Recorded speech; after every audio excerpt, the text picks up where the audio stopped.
이번 총선 당선인 3명 가운데 1명은 선거법 위반 혐의로 검찰 수사를 받는 것으로 나타났습니다. 수사와 재판 결과에 따라서 무더기 당선 무효 사태가 벌어질 수도 있습니다. 이종원 기자가 보도합니다.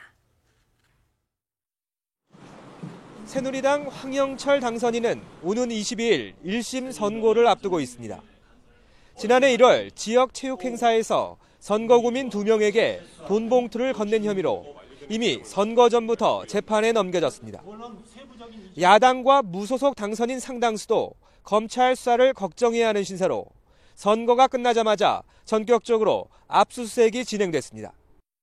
산악회 회원들에게 쌀봉투를 돌린 혐의로 고발된 더불어민주당 김진표 당선인과 불법 선거사무소를 설치한 혐의를 받는 무소속 윤종호 당선인 등이 우선 타깃이 됐습니다.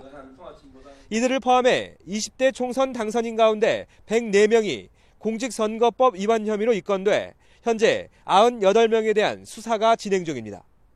지난 19대 총선과 비교하면 30%가 더 늘어난 수치입니다. 허위사실 유포 등 흑색 선전 혐의로 입건된 경우가 절반을 넘어 가장 많았고 금품 선거와 여론 조작 등이 뒤를 이었습니다. 수사와 재판에 따라 무더기 당선 무효 사태도 가능한 상황인 만큼 검찰은 당선인에 대한 수사는 엄정하면서도 속전속결이란 원칙을 세웠습니다.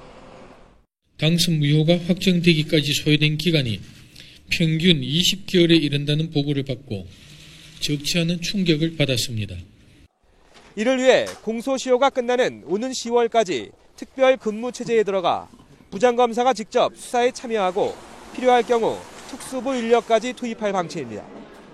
지난 19대 총선에선 입건된 당선인 79명 가운데 30명이 재판에 넘겨졌고 최종적으로 10명이 당선 무효용을 확정받아 의원직을 잃었습니다. 앞서 법원도 선거 사건은 2달 안에 재판을 마무리하는 등 신속한 처리를 약속했습니다. 검찰은 수사가 끝난 이후에도 불법에 상응하는 형이 선고될 수 있도록 수사검사를 직접 공판에 참석시킨다는 방침도 세웠습니다. YTN 이종원입니다.